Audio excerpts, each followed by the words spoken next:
নমস্কাৰ ফ্ৰেণ্ড, আপোনালোকক সকলোকে প্ৰথমতে ইনফৰমেশ্যন SMS চেনেলটোৰ নতুন ভিডিঅ'ৰ মাজলৈ স্বাগতম জনাইছোঁ। সো বন্ধুসকল, কেইদিনমান আগতে যিটো আসাম মাইনৰিটিজ ডেভেলপমেণ্ট বৰ্ডৰ ফালৰ পৰা UPSCৰ বাবে কোচিঙৰ বাবে অনলাইন এপ্লিকেশ্যন লৈছিলে, তাৰে ইতিমধ্যে ফাইনেল লিষ্ট মুকলি কৰিছে।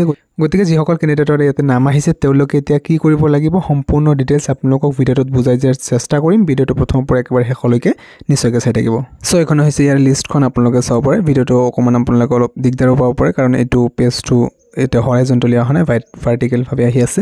চাওক, এপ্লিকেশ্যন নম্বৰ দিয়া আছে আপোনালোকৰ, ষ্টুডেণ্টৰ নামো দিয়া আছে, guardian name, mobile number, gender, village, গ্ৰেজুৱেশ্যনৰ মাৰ্কছ ইয়াতে, তাৰপিছত সকলো ডিটেইলছ ইয়াতে দিয়া আছে। আৰু ইয়াতে চাওক, টোটেল আপোনালোকৰ আনৰিজাৰ্ভৰ পৰা টোটেল ইয়াতে 43 গৰাকী কেণ্ডিডেট চিলেক্ট হৈছে। এইটো ফাইনেল লিষ্ট হয় আপোনালোকৰ। এইটো আছিলে coaching entrance exam UPSC caste OBC আছিলে, আৰু এতিয়া ST কেটেগৰীৰ বাবে আছিলে। ইয়াতে ৱেইটিং লিষ্টতো আছে, তেওঁলোকৰ ফাইনেল চিলেকশ্যন এতিয়ালৈকে হোৱা নাই। আৰু এনেকৈ টোটেল 15জন কেণ্ডিডেটক ৱেইটিং লিষ্টত ৰখা হৈছে। গতিকে আপোনালোকে নিজৰ নামটো চেক কৰিব যে ফাইনেল লিষ্টত আছে নে ৱেইটিং লিষ্টত আছে।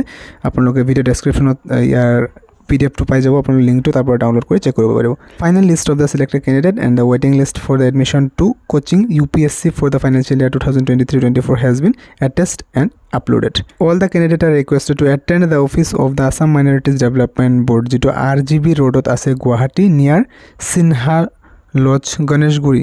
24 এপ্ৰিলৰ ভিতৰতে যাব লাগিব, আৰু টাইমটো দিয়া আছে ৰাতিপুৱা 10 বজাৰ পৰা আবেলি 5 বজালৈকে।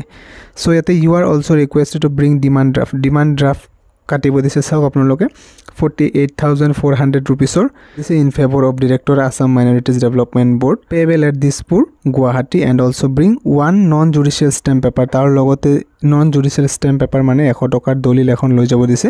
আৰু আপোনালোকৰ যদি কিবা কুৱেৰিজ আছে, যদি কিবা ডাউট আছে, তেন্তে আপোনালোকে ফৰ এনি কুৱেৰি কণ্টেক্ট যিটো দিয়া আছে নম্বৰ আপোনালোকে স্ক্ৰীণত দেখা পাইছে, এই নম্বৰত কল কৰিব। ৰাতিপুৱা 10 বজাৰ পৰা আবেলি 5 বজালৈকে এভেইলেবল পাব।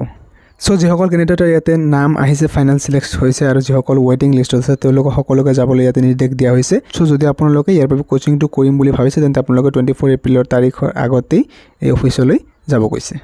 আৰু এতিয়া কথা হ'ল যে ই ৰিক্সাৰ বাবে যিটো আবেদন লোৱা হৈছিলে তাৰে এতিয়ালৈকে লিষ্টটো প্ৰকাশ কৰা নাই। চ' যিহেতু একেলগে আবেদনটো লোৱা হৈছিলে আৰু এইটো আগত আহিছিলে, এপ্লিকেশ্যনটো 2-3 মান আগত আহিছিলে, তাৰ পিছতহে আহিছিলে আপোনালোকৰ ই ৰিক্সাৰটো। গতিকে এইটো যিহেতু পাব্লিছ কৰিলে, অতি কম সময়ৰ ভিতৰতে ই ৰিক্সাৰ লিষ্টটো, ফাইনেল লিষ্টটো পাব্লিছ কৰিব বুলি আশা ৰাখিছোঁ।